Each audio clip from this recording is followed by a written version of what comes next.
King of Gods. By Fast Food Restaurant, Kabanata 1172. Asher Sky Fierce Tiger. Nagsama-sama ang grupo sa Wild Ancient Secret Dimension. Si Hu Cheng ang pinakamalakas sa kanila. Ang kanyang kapangyarihan sa pakikipaglaban ay malapit sa isang rank 2 True God. Kasunod niya ay si Ma Lingxi, at pagkatapos ay si Wei Ke. Sa mga mata ni na Hu Cheng at Ma Lingxi, malinaw na si Zhao Feng ang pinakamahina. Napabuntong hininga si Zhao Feng kung gaano kalakas ang 4.5 bituin na puwersa sa Ancient Desolate Realm of Gods. May kabuuang 45 tao mula sa Blue-Scaled Race ang nakapasok sa Ancient Desolate Realm of Gods, at kabilang sa kanila ang 18 quasi-gods habang ang iba ay pawang mga eksperto sa True God. Gayunpaman, pagkatapos makipag-ugnayan kay Wei Ke, nalaman ni Zhao Feng na ang Blue-Scaled Race ay nag-recruit ng marami sa mga eksperto sa True God na ito bago magbukas ang lihim na dimensyon. Ang mga True God experts na ito ay nakatali sa Blue-Scaled Race. Kailangan nilang protektahan ang mga miyembro ng lahi at ibigay ang isang bahagi ng nakuha nila dito. Pagkatapos ng lahat, 4.5 bituin na puwersa lamang o mas malakas ang may kakayahang pumasok sa dimensyon. Ang ilang nag-iisang True God na gustong pumasok sa Wild Ancient Secret Dimension ay kailangang sumali sa isang 4.5 bituin na kapangyarihan para makapasok. Kung ang Blue-Scaled Race lang ang may napakaraming eksperto dito, paano ang buong gulong zone o Ancient Desolate Realm of Gods? Natigilan si Zhao Feng. Hindi niya maisip kung gaano karaming mga eksperto ang kasalukuyang nasa Ancient Dream Realm. Higit pa rito, ang mga ekspertong ito ay binubuo ng rank 3, rank 4, at maging ang mga rank 5 True God. Ang lakas ni Zhao Feng ay naging mas malaki, ngunit, isinasantabi ang rank 4 at rank 5 True Gods, hindi man lang siya katugma ng rank 3 True God maliban kung gumamit siya ng ilang nakatagong card. Nagsimulang matarante si Zhao Feng. Kahit na pinamunuan niya ang kanyang hukbo ng mga hayop, sapat na iyon para harapin ang ilang 4.5 bituin na puwersa. Hahayaan na lang ba niyang samsam ng iba ang mga mapagkukunan dito?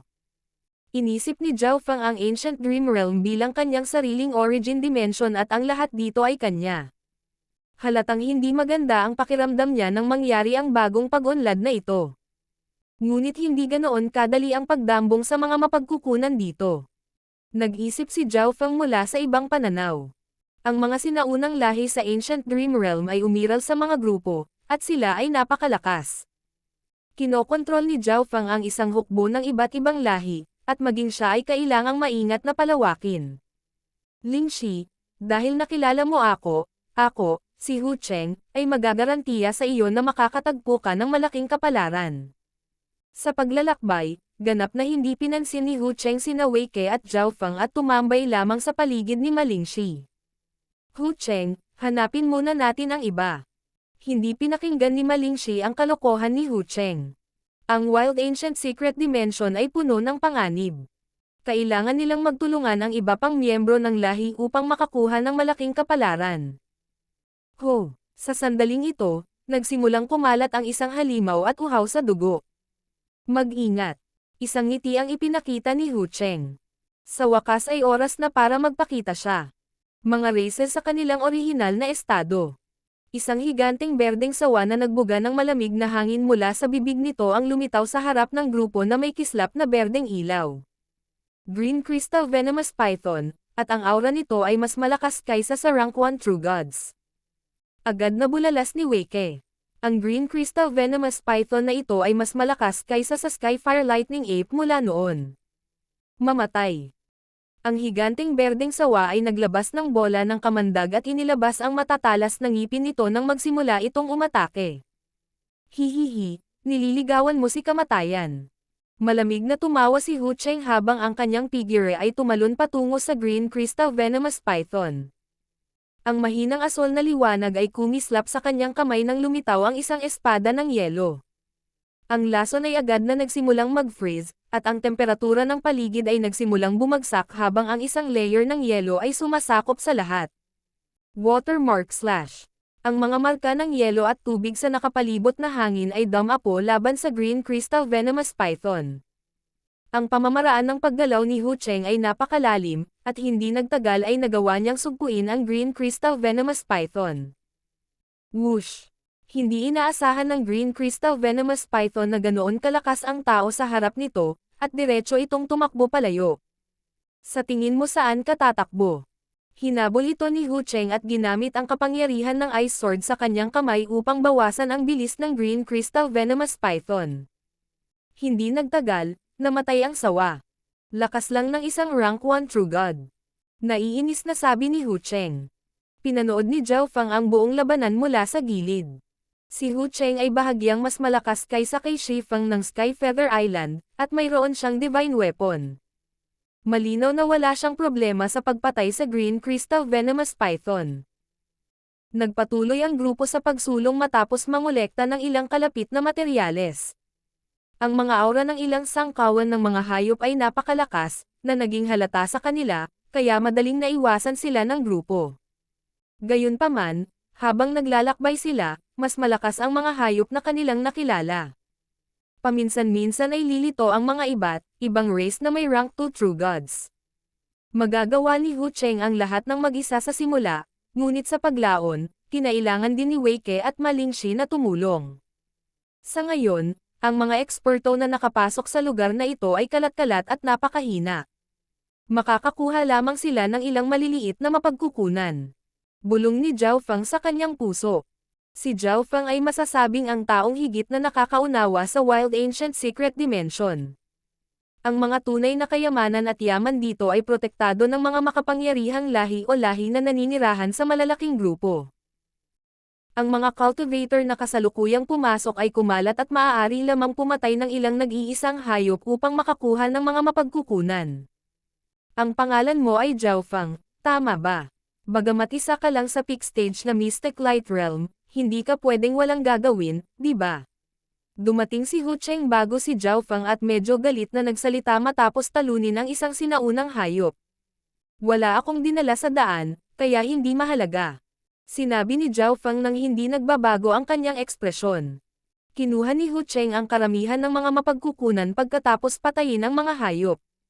Ang natitira ay nahati sa pagitan ni Wei Ke at Ma Lingxi. Walang natanggap si Zhao Fang. Bukod pa rito, sa ilalim ng mga normal na sitwasyon, kung ang isang normal na peak stage na Mystic Light Realm ay lumaban, ito ay magiging katulad ng pagpapakamatay. Malinaw na gusto lang ni Hu Cheng na mamatay siya ng mas mabilis. Brother Zhao, umatake ka lang. Ang iyong lakas ay dapat nakapantay ni Hu Cheng. Ngumiti si Wei Ke sa gilid at sinabing. Mula sa kanyang pananaw, walang ginawa si Zhao Fang ay mapagbigay niyang iniwan ang mga mapagkukunang ito sa Blue-Scaled Race. Nakita na niya ang lakas ni Zhao Fang noon, at dapat na ito ay kapantay man lang ni Hu Cheng. Nagulat si Ma Lingxi sa kung gaano kahusay na naisip ni Wei Ke ang lakas ni Zhao Fang. Tingnan ko mamaya. Malamig na ngumisi si Hu Cheng at hindi na nagsalita pa. Paano naging posible para sa isang peak stage na Mystic Light Realm na magkaroon ng parehong lakas tulad niya? Isa siyang makapangyarihang quasi-god genius kahit sa Blue-Scaled Race, kaya hindi siya naniwala sa sinabi ni Wei Ke. Sa sandaling ito, isang nakakabinging na gandong ng tigre ang tumunog. Isang higanteng Asher figure ang nagpakawala ng isang layer ng Asher na apoy sa mga puno sa malapit, pagkatapos ay lumitaw sa harap ng grupo. Asher Sky Fierce Tiger. Nanlamig ang ekspresyon ni Wei Ke habang nakatitig sa sinaunang lahi na nasa harapan niya. Matagal na akong hindi nakakita ng tao. Nagpakita ng matinding liwanag ang Asher Sky Fierce Tiger habang ang malakas na pressure ay dumurog sa grupo. Nararamdaman ng grupo na ang tunay na lakas ng Asher Sky Fierce Tiger na ito ay umabot sa antas ng isang rank 2 True God mula sa aura nito. Zhao Fang, oras na para ipakita mo ang iyong lakas ngayon. Sa sandaling ito, mahinang ngumiti si Hu Cheng at naglakad pa atras. Hu Cheng, ito ay isang rank 2 True God. Ikaw lang ang makakaharap nito. Magsama-sama tayo at talunin ito. Agad na sabi ni Ma Lingxi. Sa apat, si Hu Cheng ang pinakamalakas. Ang kanyang kapangyarihan sa labanan ay malapit sa isang rank 2 True God. Kung hindi siya tumulong, wala silang pag-asa laban sa Asher Sky Fierce Tiger. Lingxi, ano bang pinagkakaabalahan mo? Hindi ba't ang lakas ni Zhao Fang ay katumbas ng lakas ko? Isa lang itong napakaliit na rank 2 True God. Malamig na sabi ni Hu Cheng at hindi nakalimutang ibenta rin ang kanyang sarili. Ang ibig niyang sabihin ay kaya niyang harapin ang Azure Sky Fierce Tiger ng mag-isa. Kung ang lakas ni Zhao Fang ay katumbas ng kanyang lakas, magagawa rin ito ni Zhao Fang. Tanga. Ang Azure Sky Fierce Tiger ay tumawa habang ito ay tumalon pasulong at naglazlaz gamit ang mga higanteng kuko nito na nag-aapoy sa Azure na apoy. Brother Zhao, tutulungan kita. Hindi natuwa si Wei Ke sa saloobin ni Hu Cheng at humakbang pasulong. Hindi na kailangan, alam mo ang lakas ko. Ngumiti si Zhao Fang at hindi nag-abala kay Hu Cheng. Weng. Sinuntok ni Zhao Fang ang magkabilang kamao pagkatapos ay activate ang Metal of Wind Lightning, na umuungal pasulong ng may matalas na puwersang tumusok. Pang. Hindi ginamit ni Zhao Fang ang kanyang buong kapangyarihan, kaya napaatras siya ng ilang hakbang. Gayunpaman, naramdaman ng Azure Sky Fierce Tiger na nagsimulang sumakit ang mga paa nito, at nagulat itong tumingin sa kakaibang taong ito. Siya ay nasa Mystic Light Realm lamang ngunit napakalakas. Ang lakas ni Brother Zhao ay higit pa sa aking imahinasyon. Sinira ni Wei Ke ang kanyang mahabang espada. Tumigil sandali si Ma Lingxi. Ang lakas na ipinakita ni Zhao Fang ngayon ay talagang kahanga-hanga para sa isang tao sa peak stage ng Mystic Light Realm. Gayunpaman, kahit na ito ang kaso, ang Azure Sky Fierce Tiger ay hindi isang bagay na maaaring labanan nilang dalawa, kaya siya ay naniningil din. Sacred Lightning Dominating Punch. Ipinalibot ni Zhao Fang ang Metal of Wind Lightning at sunod-sunod na nagpadala ng maliwanag na gintong fist light. Ang ilan sa mga kamao na ito ay naglalaman ng kapangyarihan ng Lightning Fire Obliteration, na hindi maramdaman ng sinuman. Nang mapunta sila sa Azure Sky Fierce Tiger at pumasok sa katawan nito, nagkaroon sila ng kritikal na pinsala. Hindi nagtagal ay napatay ni na Zhao Fang, Wei Ke, at Ma Lingxi ang Azure Sky Fierce Tiger. Ang lakas talaga ng Young Sir Zhao. Umikot ang mga mata ni Ma Lingxi. Ang layunin na ipinakita ni Zhao Fang ay napakalalim, at ito ay mas malakas kaysa kay Hu Cheng. Whoosh! Lumipad si Hu Cheng. Dama pa siya sa katawan ng Azure Sky Fierce Tiger at sinimulan itong putulin gamit ang kanyang divine weapon. Ang Azure Sky Fierce Tiger ay may lakas ng isang rank 2 True God, kaya malinaw na hindi ito may kukumpara sa iba pang mga hayop mula noon. Siguradong marami itong kayamanan sa loob ng little world nito. Bastos ka. Nanlamig ang mga mata ni Zhao Fang habang pinakawalan niya ang presyon ng kanyang ikapitong antas na Sacred Lightning Body. Ano? Ang ekspresyon ni Hu Cheng ay naging gulat. Ang kanyang bloodline at divine power ay napigilan ng pisikal na pressure ni Zhao Fang. Tumalon ang puso ni Hu Cheng, at napaatras siya nang tumingin siya sa malamig na gininto ang mata ni Zhao Fang. Pinatay naming tatlo. Ano ang kinalaman nito sa iyo? Tumunog ang malamig na boses ni Zhao Fang. Si Hu Cheng ay ganap na natigilan sa panggigipit ni Zhao Fang at hindi nagsalita. Wala ring sinabi sina Wei Ke at Ma Lingxi. Bagamat si Hu Cheng ay bahagi ng kanilang lahi, ang kanyang ginawa ay nabigo sa kanila at nagparamdam sa kanila ng bahagyang pagkasuklam. Sinimulan ni Zhao Fang na kolektahin ang mga materyales ng Azure Sky Fierce Tiger at binuksan ang little world nito para saliksikin ang kayamanan nito. Para sa inyong dalawa ito. Ibinigay ni Zhao Fang ang bahagi ng mga mapagkukunan kina Wei Ke at Ma Lingxi. Sobra. Hindi ko akalain na magkakaroon ng napakaraming mapagkukunan ang little world ng Azure Sky Fierce Tiger. Tuwang-tuwa si Ma Lingxi.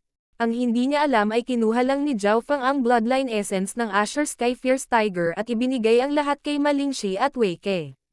Sa kabilang banda, naging malungkot ang ekspresyon ni Hu Cheng. Ang kanyang puot kay Zhao Fang ay umabot sa sukdulan nang makita niyang ngumiti si Ma Lingxi kay Zhao Fang. Roar! Isang galit na dagandong ang tumunog ng inaayos ni na Ma Lingxi at Wei Ke ang mga samsam sa digmaan. Hindi maganda, ang tunog ng mas maraming Azure Sky Fierce Tigers. Kapansin-pansing nagbago ang ekspresyon ni Wei Ke.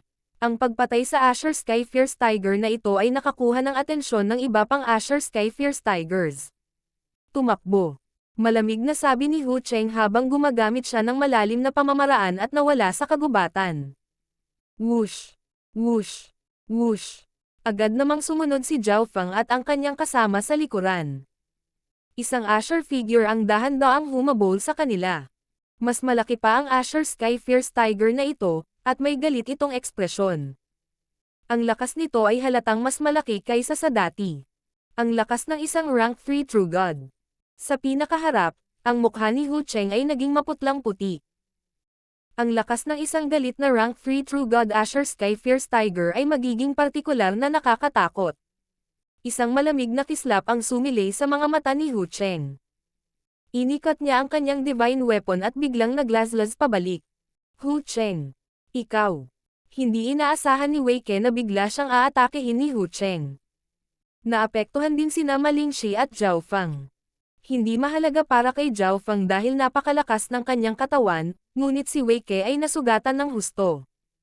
Ang malamig na hangin ay nagpabagal din sa bilis ni na Wei Ke at Ma Lingxi. Sa sandaling ito, bumaba sa kanila ang aura ng isang mabangis na hayop. King of Gods, Kabanata 1173. Pagtaas ng battle power. Nanlamig ang katawan ni na Wei Ke at Ma Lingxi nang maramdaman nila ang aura sa likod nila. Hindi ko akalain na si Hu Cheng ay isang taong ganito. Inihayag ni Ma Lingxi ang hitsura ng kawalan ng pag-asa. Kung silang apat ay magtutulungan, magkakaroon sila ng pahiwatig ng pag-asa laban sa isang rank 3 True God, ngunit sa kritikal na sandali, iniwan sila ni Hu Cheng at tumakas ng mag-isa. Hindi lang iyon, inatake pa niya ang mga ito, pinilit sina Wei Ke at Ma Lingxi na pigilan ang Azure Sky Fierce Tiger para makatakas siya. Pakiramdam ni Ma Lingxi ay bulag ang kanyang mga mata na may kakilala pa siyang ganito.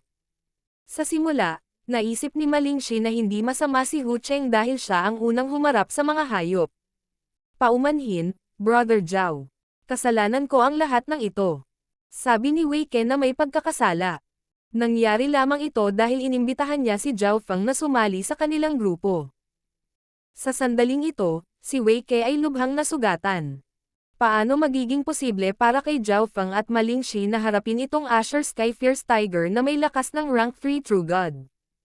Mamatay, kasuklam-suklam na mga tao. Ang Azure Sky Fierce Tiger ay nakalock sa tatlong tao sa harap nito na may pulang dugo na mga mata at bumagsak gamit ang bakal nitong paa na nagninangas sa Azure na apoy. Ding! Ding!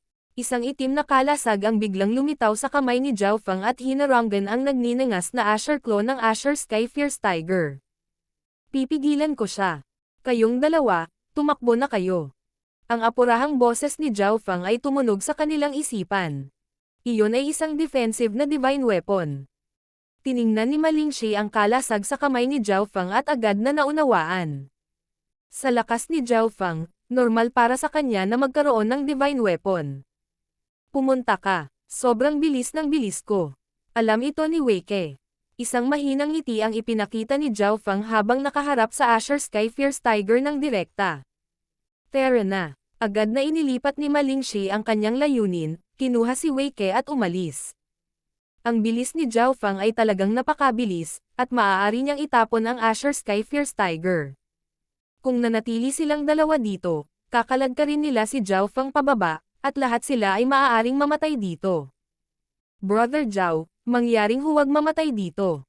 Naikuyom ni Wei Ke ang kanyang mga kamao at kinasusuklaman ang kanyang sarili dahil sa pagiging inutil. Whoosh! Hindi nagtagal ay nawala ang dalawa sa madilim na kagubatan. Tao, kahit gaano kakabilis, sa tingin mo ba mas mabilis ka kaysa sa akin? Ang Azure Sky Fierce Tiger ay mahinahong tumingin kay Zhao Fang at nanunuya. Gayunpaman, ang iyong divine weapon ay mukhang pambihira, kaya ito ay magiging akin. Natatawang sabi ng Azure Sky Fierce Tiger. Hihihi, sobra mong tinansya ang sarili mo. Malamig na tumawa si Zhao Fang at nagpakawala ng nakakatakot na pisikal na puwersa na hamarang sa mahigpit na kapangyarihan sa paligid niya. Tinatago mo ba ang iyong lakas? Hindi naintindihan ng Azure Sky Fierce Tiger ang gininto ang buhok na kabataan sa kanyang harapan. Nasa peak stage pa lang siya ng Mystic Light Realm, ngunit ang aura na pinalabas niya ay malapit sa isang rank 2 True God. Kahit anong mangyari, mamamatay ka ngayon. Ang Azure na apoy sa paligid ng Azure Sky Fierce Tiger ay tumaas ng mas mataas, ngunit sa susunod na sandali, inalis ni Zhao Fang ang kalasag at umatras. Weng! Isang pares ng purong gininto ang pakpak ang lumitaw sa kanyang likuran at naglabas ng nakakasilaw na gintong liwanag. Whoosh! Lumipad si Zhao Feng patungo sa isang tiyak na direksyon at tumakas. Boom! Ang Azure Sky Fierce Tiger ay halatang hindi bibitawan si Zhao Feng ng ganoon lang, kaya ito ay naging isang Azure Light at mabilis na humabol sa kanya. Gayunpaman, may maliit na distansya sa pagitan ng dalawa, at ang Azure Sky Fierce Tiger ay hindi nakahabol. Sa sandaling ito, isang kakaibang sensasyon ang lumitaw sa puso ng Azure Sky Fierce Tiger. Bigla nitong naramdaman na hindi maarak ang kabataang nasa harapan niya. Matagal nang hinabol ng Azure Sky Fierce Tiger si Zhao Feng, at umalis na sila sa teritoryo nito. Biglang nagsalita si Zhao Feng nang malapit nang bumalik ang Azure Sky Fierce Tiger. Sinabi ko sa iyo na ako ay napakabilis. Si Zhao Feng ay nagsiwalat ng isang mapayapang ngiti. Pagkatapos ay ipapakita ko sa iyo ang tunay na kapangyarihan ng Azure Sky Fierce Tiger Race. Ang Azure Sky Fierce Tiger ay nagalit sa sinabi ni Zhao Feng at agad na na-activate ang bloodline power nito, na nagdoble ng bilis nito. Gayunpaman, napagtanto nito na, kahit na na-activate ang bloodline power nito, hindi nagbago ang distansya sa pagitan ni Zhao Feng at mismo. Hindi maganda. Ang takot ay lumitaw sa puso ng Azure Sky Fierce Tiger. Sinadya ng kabataang nasa harapan nito ang bilis ng kanyang sarili para mahabol siya nito. Agad na lumingon ang Azure Sky Fierce Tiger, ngunit naging malungkot ang mga mata nito sa nakita. Yumoko kay Master. Isang race na hindi masyadong malakas ang hamarang sa landas sa likod ng Azure Sky Fierce Tiger. Gayunpaman, pinayagan sila ng kanilang mga bilang na lumaban sa Azure Sky Fierce Tiger. Dami din ang mga karerang lumalabas. Tao, paano ito posible? Ang Azure Sky Fierce Tiger ay tumingin kay Zhao Feng sa takot. Hindi nito maisip kung paano nagawang alipinin ni Zhao Feng ang napakaraming hayop ng sabay-sabay. Ang gayong puwersa ay sapat na upang talunin ang ilan sa mas malalakas na karera sa dimensyong ito. Sugod. Utos ni Zhao Feng, at lahat ng mga hayop ay umatake. Sa isang maikling sandali, ang Azure Sky Fierce Tiger ay nawalan ng kakayahang lumaban at inalipin ni Zhao Feng. Kailangan ko ng ilang halimaw na may malakas na labanan sa ngayon, kaya hinikayat kita dito dahil hindi ka masama. Tumayo si Zhao Feng sa ulo ng Azure Sky Fierce Tiger at tumingin sa malayo. Ngayong maraming eksperto ang nakapasok sa teritoryo ni Zhao Feng at siya ay masyadong mahina para gumawa ng kahit ano ng mag-isa, kailangan niyang mabilis na dagdagan ang kanyang bilang ng mga alipin at palakasin sila. Hindi ko pababayaan si Master. Magalang na sabi ng Azure Sky Fierce Tiger. Whoosh! Ginamit ni Zhao Feng ang Metal Lightning Radiance Wings technique at lumipad patungo sa isang tiyak na direksyon. Ang Azure Sky Fierce Tiger ay lumipad sa likod ni Zhao Feng at napanatili ang isang tiyak na distansya. Matatagpuan ang mga ito. Dahil sina Wei Ke at Ma Lingxi ay nasugatan ng husto, hindi sila maaaring tumakbo ng napakalayo. Napakalakas ng mga pandaman ni Zhao Feng sa Ancient Dream Realm, kaya hindi nagtagal ay natagpuan niya ang mga ito. Kumain ng gamot si Wei Ke para gumaling sa kanyang mga sugat. Ang kanyang estado ng pag-iral ay hindi masyadong mataas, at si Hu Cheng ay gumamit ng Divine Weapon para sugat siya. Hindi naging madali ang pagbawi mula sa mga pinsalang ito. Ano ang susunod nating gagawin? Bahagyang malungkot ang ekspresyon ni Ma Lingxi. Nang makatagpo sila ng panganib, si Hu Cheng, na kapareho ng lahi, ay itinapon sila sa likod at inatake pa sila, habang pinigilan ni Zhao Feng ang isang rank 3 True God upang hayaan silang mabuhay. Masyadong malaki ang paghahambing ng dalawa. Hintayin mo si Brother Zhao. Magiging maayos siya. Simpleng sabi ni Wei Ke. Tumigil sandali si Ma Lingxi. Hindi niya alam kung bakit labis na nagtiwala si Wei Ke kay Zhao Feng. Sa normal na kalagayan, tiyak na patay na si Zhao Feng. Ang Azure Sky Fierce Tiger na iyon ay isang rank 3 True God. Gayunpaman, sa sandaling ito, isang surge ng hangin at kidlat ang lumitaw mula sa likuran nila. Zhao Feng. Nagbago ang ekspresyon ni Ma Lingxi, at ipinakita niya ang isang nakakagaan na ngiti. Hindi niya akalain na makakabalik si Zhao Feng. Sinabi ko sa iyo na napakabilis ko. Hindi na talaga ako maabutan ng Azure Sky Fierce Tiger. Sabi ni Zhao Feng. Nagpahinga ng kalahating araw ang tatlo. Masyadong mapanganib ang Wild Ancient Secret Dimension, kaya kinailangan nilang tiyakin na nasa kanilang peak state. Ang tatlo ay gumugol ng kalahating araw sa pagtatanim. Naramdaman ni Wei-ke at Ma-Lingshi kung gaano kadelikado ang lugar na ito. Ang malakas na lakas ay ang susi sa kaligtasan. Matapos nilang maranasan ang panganib ng kamatayan, gumawa sila ng ilang pag-unlad sa paglilinang. Kailangan din ni Zhao Feng na dagdagan ang kanyang lakas ng mabilis upang maprotektahan ang kanyang mga mapagkukunan pati na rin kumuha ng mga mapagkukunan mula sa mga invading expert.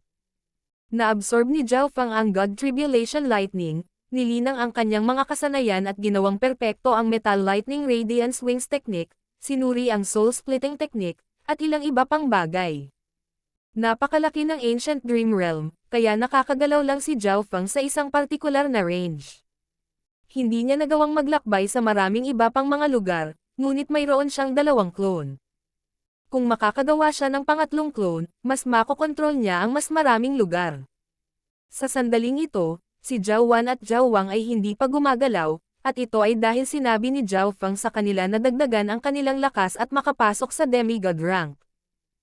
Halos lahat ng mga eksperto dito ay mga quasi-gods man lang. Hindi magiging kasing kaina-hinala ang isa kung naabot nila ang antas ng isang demigod, at doon lang sila makakalaban sa iba pang mga eksperto. Ang mga bloodline ni Zhao Wang at Zhao Wan ay napalakas sa Ancient Dream Realm. Kung nakalusot sila sa demigod rank, ang kanilang tunay na lakas ay dapat na malampasan ang kay Wei-ke. Nagpatuloy ang tatlo sa kanilang paglalakbay sa umaga. Si Zhao Feng ay naging pinuno na ngayon, at sinagot ni Wei-ke at Ma-Lingshi ang anumang tanong ni Zhao Feng. Ito ang kasalukuyang layunin ni Zhao Feng, na maunawaan at makuha ang lahat ng impormasyon tungkol sa Wild Ancient Secret Dimension at sa Ancient Desolate Realm of Gods. Ibinigay pa ni Wei-ke kay Zhao Feng ang mapa na matagal nang ginawa ng Blue-Scaled Race. Napakalat ang mapa, at hindi pa nakakapunta si Zhao Feng sa maraming lugar. Nagkaroon din ng ilang paglalarawan tungkol sa ilang mapanganib na lugar at lugar na puno ng kapalaran.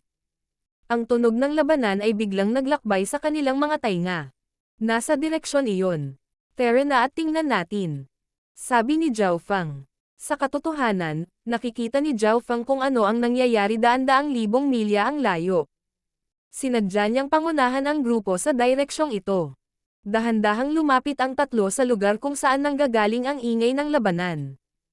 Isang matanda at 2 kabataan ang nakikipaglaban sa ilang Golden Horn Fire Rats malapit sa pasukan ng isang kuweba. Ang Golden Horn Fire Rats ay napakabilis, at maaari silang gumamit ng apoy. Mayroon din silang mga sungay na parang toro sa kanilang mga ulo, na matatalas na mga sandata sa opens iba. Ilang nagninangas na ilaw ang kumikislap malapit sa matanda at 2 kabataan. Napakalakas ng kanilang mga aura. Gago, napakabangis nitong mga Golden Horn Fire Rats. Ang 2 batang disipulo ay parehong quasi-gods. Ang isa sa kanila ay may lakas ng isang rank 2 True God habang ang isa ay medyo mahina. Kayong 2, pagsamahin ang iyong mga pag-atake sa isang punto at atakihin ang mga tiyan ng Golden Horn Fire Rats. Malamig na umungol ang matanda na may malungkot na ekspresyon. Ho! Ikanaway ng matanda ang kanyang mga kamay, at maraming kidlat ang sumugod upang pigilan ang 3 Golden Horn Fire Rats. Patayin silang lahat. Umungal ang isang Golden Horn Fire Rat na may pinakamaliwanag na gintong sungay. Nagbago ang ekspresyon ni Wei-ke at Ma-Lingshi nang makita nilang nakikipaglaban ang 3 sa Golden Horn Fire Rats. Brother Zhao, ang elder na iyon ay isang rank 3 True God. Umalis na tayo. Ang mga mata ni Wei-ke ay dumapo sa matanda na may pag-aalala. Bagamat naglabas ng kakaibang amoy ang kuweba, masyadong malakas ang 2 puwersa sa unahan. Hindi sila isang bagay na kayang labanan ng mahina nilang grupo. Hanapin natin ang mga eksperto ng mas lumang henerasyon mula sa ating lahi. Doon lamang tayo makakakuha ng mas maraming kapalaran sa Wild Ancient Secret Dimension. Mungkahi ni Ma-Lingshi. Ang 2 kabataan ay miyembro ng Fire-Winged Race, at walang makakapagsabi ng bloodline ng matanda, ngunit ang lakas nilang 3 ay masyadong mataas. Ang matanda sa Asher na damit ay isang rank 3 True God, ang isa sa 2 kabataan ay mas malakas pa kay Hu Cheng, habang ang huli ay kapantay ni Ma-Lingshi. Kung gusto niyong 2 umalis, Pwede kayong umalis. Kailangan kong malaman kung ano ang nasa loob ng kuwebang iyon. Sabi ni Zhao Feng. Nilapitan lamang ni Zhao Feng sina Wei Ke at Ma Lingxi upang makakuha ng higit pang intel at kanilang mapa. Kinailangan ni Zhao Feng na makipag-ugnayan sa ibang mga eksperto at kumuha din ng kanilang mga mapa. Sa sandaling ito, kumislap ang mata ng matanda sa Asher habang siya ay umungal ng malakas. Sa mga kaibigang nagtatago sa dilim, kung handa kang tumulong, maaari nating hatiin ang kapalaran sa loob ng kuweba ng pantay-pantay. Ang dalawang kabataan at ang Golden Horn Fire Rats ay agad na nagpakita ng maingat na mga ekspresyon habang nakatingin sila sa kagubatan sa kanilang kanan. Maya-maya ay lumitaw si Zhao Feng at ang kumpanya. Ayos lang, makakaalis na kayo. Ang gayong lakas ay hindi makakatulong sa amin. Sinulyapan ng elder na may Asher si Zhao Feng at ang kanyang kasama at malamig na nagsalita habang patuloy siyang nakikipaglaban sa Golden Horn Fire Rats. Ang Golden Horn Fire Rats ay hindi rin nag-abala kay Zhao Feng at sa mga kasama. Noong una ay inakala nila na isang napakalakas na tao ang lumitaw. Kung ganoon, masama ang sitwasyon para sa kanila, ngunit ang tatlong lumitaw ay masyadong mahina. Kahit na makipagtulungan sila sa matanda sa Asher at kumpanya, wala itong pagkakaiba. King of Gods, Kabanata 1174. Sama-samang pagpuntirya sa mana. Sina Wei Ke at Ma Lingxi ay orihinal na nagplano na sabihin kay Zhao Feng na umalis sa lugar na ito. Pagkatapos ng lahat, ang matanda sa Asher na damit at ang Golden Horn Fire Rats ay parehong napakalakas.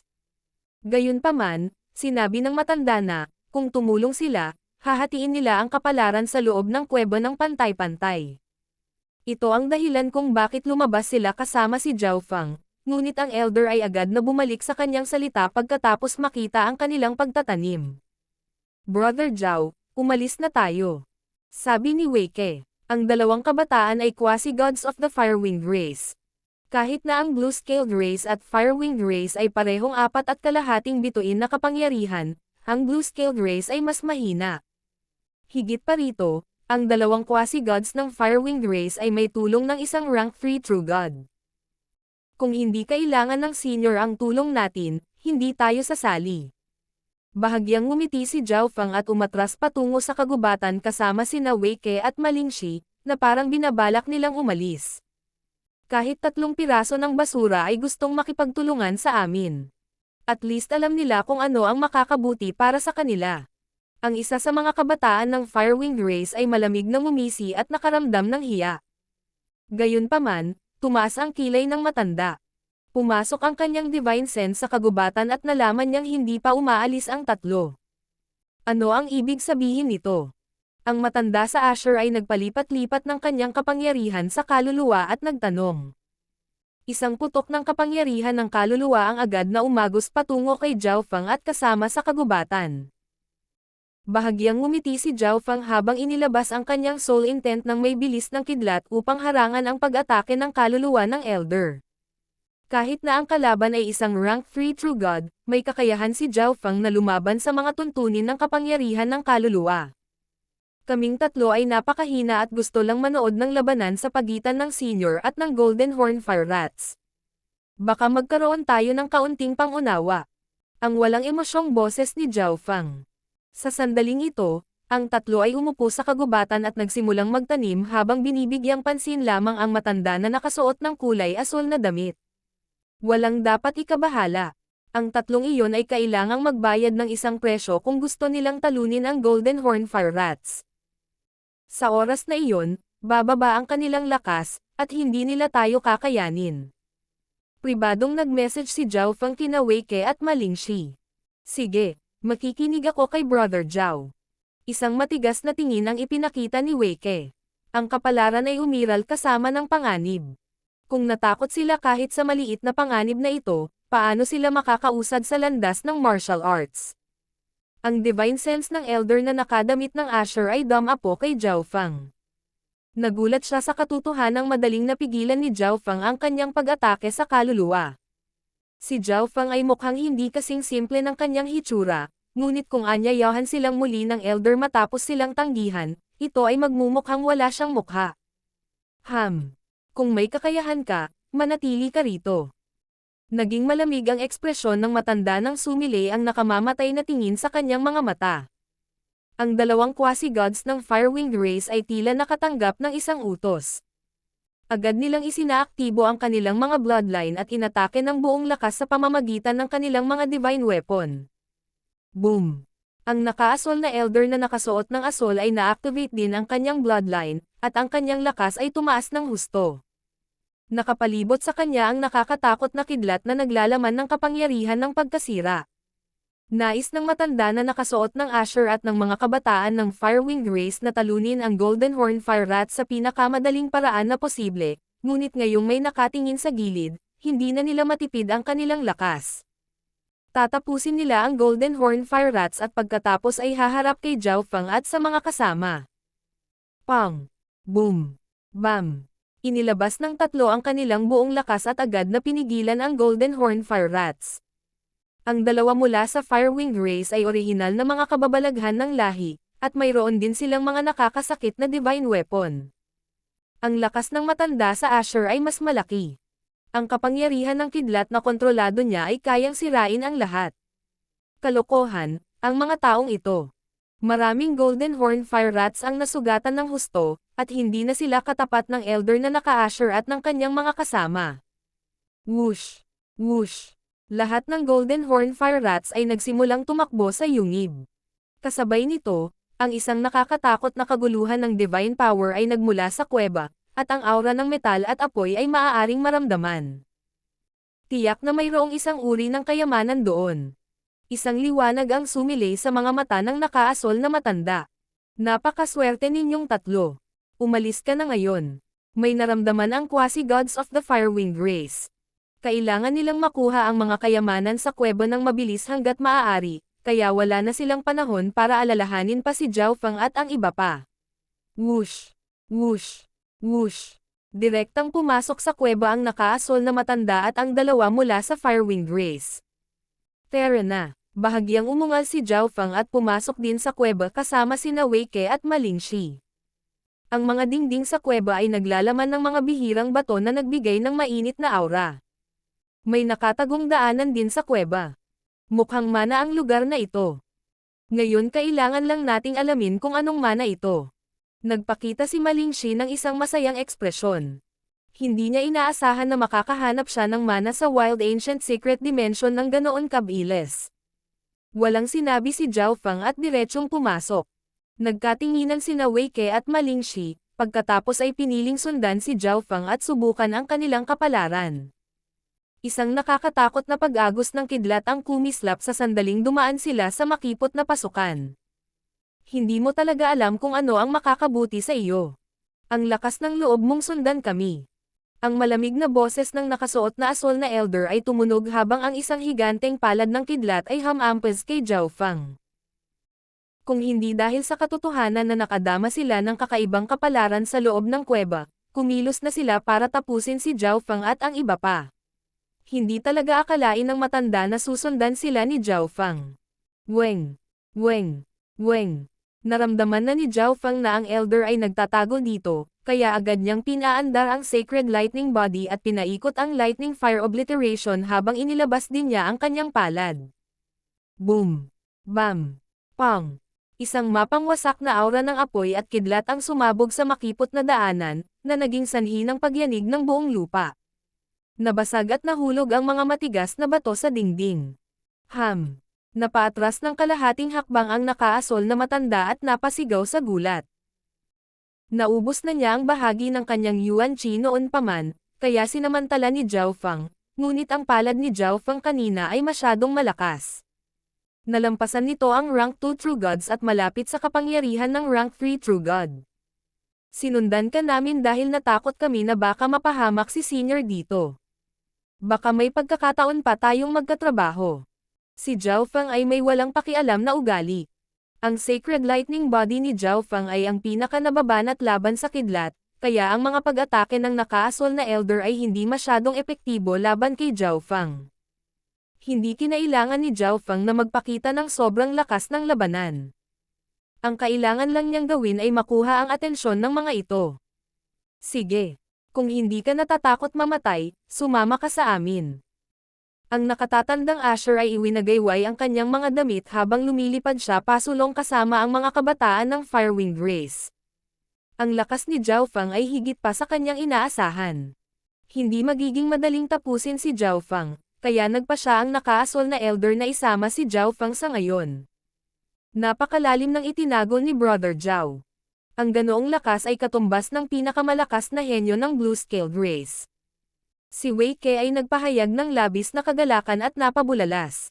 Kakagawa ko lang ng isang diskarteng nagpapalakas ng katawan ng Dao of Lightning, na sumasalungat sa mga pag-atake ng kidlat ng senior na iyon. Mapagpakumbaba na paliwanag ni Zhao Fang. Ang anim ay nagpatuloy sa paglalakbay sa makitid na landas. Ang temperatura sa lugar ay nagsimulang tumaas, at ang mga bato sa mga dingding ay naging gininto ang pula. Hindi nagtagal ay dumaan ang grupo sa pathway at nakarating sa isang malaking underground pass. Ang paligid ng kuweba ay napuno ng matigas na bato at materyales. Sa ilalim ng mga ito ay lava, at sa gitna ng lava ay isang iskarlate gintong nagninangas na palasyo. Ang mga materyales ng palasyo lamang ay bihira na, kaya malamang na ang palasyo ay naglalaman ng ilang mga espesyal na kayamanan. Ito talaga ay isang manang palasyo. Ang nakatatandang Asher at ang dalawang kabataang Firewing race ay tuwang-tuwa na tumingin sa tanawin sa harapan nila. Whoosh! Whoosh! Ang nakaasol na matanda, si Zhao Fang, at ang mga kasama ay direktang lumipad sa palasyo ng apoy. Ilang Golden Horn Fire Rats ang lumitaw sa harap ng pasukan sa palasyo. Nagpakita sila ng mabangis na mga titig, at ang kanilang mga sugat mula noon ay ganap na gumaling. Ito ay isang pamana na naiwan ng mga ninuno ng Golden Horn Fire Rats. Huwag mo nang isipin ang pagpasok. Galit na sabi ng Golden Horn Fire Rat na may pinakamalakas na aura. Sa sandaling ito, isang malakas na aura ang nagmula sa loob ng nagninangas na iskarlate gintong palasyo.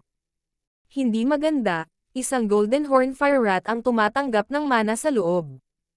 Nagbago ang ekspresyon ng matanda na nakasuot ng kulay asol. Hindi naging madali ang pakikitungo sa Golden Horn Fire Rat sa simula. Kapag tinanggap ng Golden Horn Fire Rat sa loob ng naglalagablab na palasyo ang kapangyarihan ng mana, mas magiging mahirap na harapin sila. Itong kaibigan at quasi-gods of the Blue-Scaled race, sabay tayong umatake. Ang elder na may Asher ay tumingin kay Zhao Fang at kasama. Ang lakas ni Zhao Fang ay hindi dapat maliitin, at kung gusto nilang makuha ang mga kayamanan dito, kailangan nilang magtulungan.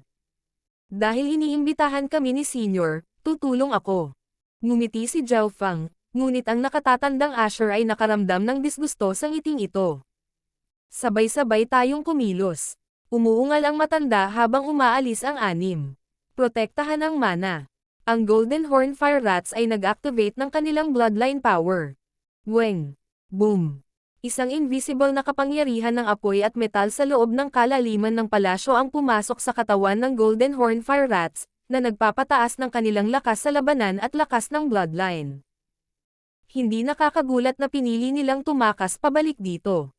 Ang isa sa mga Firewing race quasi-gods ay may malungkot na ekspresyon. Ang lakas panlaban ng Golden Horn Fire Rats na malapit sa mana ay mas malakas kaysa noong nasa labas sila. Kung tatlo lang ang grupo nila, hindi nila kakayanin ang mga daga. Boom! Pang! Pang! Nagsagupaan ang anim laban sa Golden Horn Fire Rats. Ipinakalat ni Zhao Fang ang Lightning Fire Obliteration, at ang kanyang malalakas na pag-atake ay agad na nakakuha ng kanilang atensyon. Ang battle power ng brat na ito ay higit na mas malaki kaysa sa dalawang quasi-god prodigy mula sa Firewing race. Ang nakatatandang Asher ay nagbigay pansin kay Zhao Fang. Ito ay hindi kapanipaniwala na ang isang tao sa pinakamataas na yugto ng Mystic Light Realm ay may ganoong lakas. Kahit na mas malakas siya, mas malaki ang pagkakataong makakuha ng kapalaran dito. Sacred Lightning Dominating Punch. Lightning Destruction Palm. Pinagsama-sama ng anim ang kanilang kapangyarihan at nagawang sugpuin ang Golden Horn Fire Rats sa kabila ng kanilang pagtaas ng lakas mula sa mana. Ang isa sa Golden Horn Fire Rats ay napatay, at ang grupo ng anim ay lumapit sa palasyo ng apoy. Brat, pigilan ninyong tatlo ang Golden Horn Fire Rats habang papasok kami at kinukuha ang mga kayamanan. Hahatiin namin ang lahat ng ito ng pantay-pantay sa iyo pagkatapos naming lumabas. Ano sa tingin mo? Mungkahi ng matanda sa Asher sa sandaling ito. Tama iyan. Ang Golden Horn Fire Rats ay tumatanggap ng mana sa loob. Kailangan natin silang pigilan kung hindi, baka hindi na natin makuha ang mga kayamanan kahit magsama-sama tayong anim. Agad namang sumang-ayon ang quasi-god prodigies ng Firewing Race. Sige, iwan mo sila sa amin. Sumang-ayon si Zhao Fang. Ang nakatatandang Asher at ang dalawang quasi-gods mula sa Firewing Race ay nagpahayag ng nagulat na mga ekspresyon. Akala nila noong una ay makikipag-ayos si Zhao Fang sa kanila, ngunit pumayag siya kaagad. Dahil dito ay naghinala sila. Kailangan mong pigilan itong Golden Horn Fire Rats. Ang nakatatandang Asher ay hindi na nag-abala kay Zhao Fang at lumipad sa nag-aalab na palasyo kasama ang mga quasi-gods ng Firewing Race. Brother Zhao, paano ka pumayag? Paano kung kunin nila ang mga kayamanan at hindi tayo pinansin? Tanong ni Wei Ke na medyo nag-aalala. Sa sandaling ito, bagamat nasugatan ng husto ang Golden Horn Fire Rats, mahihirapan silang tatlo lang na pigilan ang mga daga. Hindi na kailangan mag-alala. Ang mga kayamanan sa palasyo ng apoy ay hindi ganoon kadaling makuha. Isang mahinang ngiti ang ipinakita ni Zhao Fang, na nagpapahinga kina Wei Ke at Ma Lingxi. Kung maglakas loob si Zhao Fang na pasukin ang tatlo pa para kunin ang mga kayamanan, halatang hindi siya natatakot na umalis sila pagkatapos kunin ang mga kayamanan. Talagang hindi napakadali na makuha ang mga kayamanan sa loob. Isang galit na dagandong ang umalangaw mula sa loob ng palasyo hindi nagtagal pagkatapos pumasok ang nakaasol na matanda at kasamahan. Gaano ka maglakas loob na tingnan ang pamana ng Golden Horn Fire Rat Race? Mamatay. Hindi maganda, ang Golden Horn Fire Rat na ito ay nakatanggap ng bahagi ng kapangyarihan ng mana, at ang lakas nito ay umabot sa antas ng isang rank 3 True God. Bulalas ng nakaasol na matanda. Bagamat isa rin siyang rank 3 True God, ang Golden Horn Fire Rat ay maaaring maglabas ng higit na kapangyarihan sa kapaligirang ito.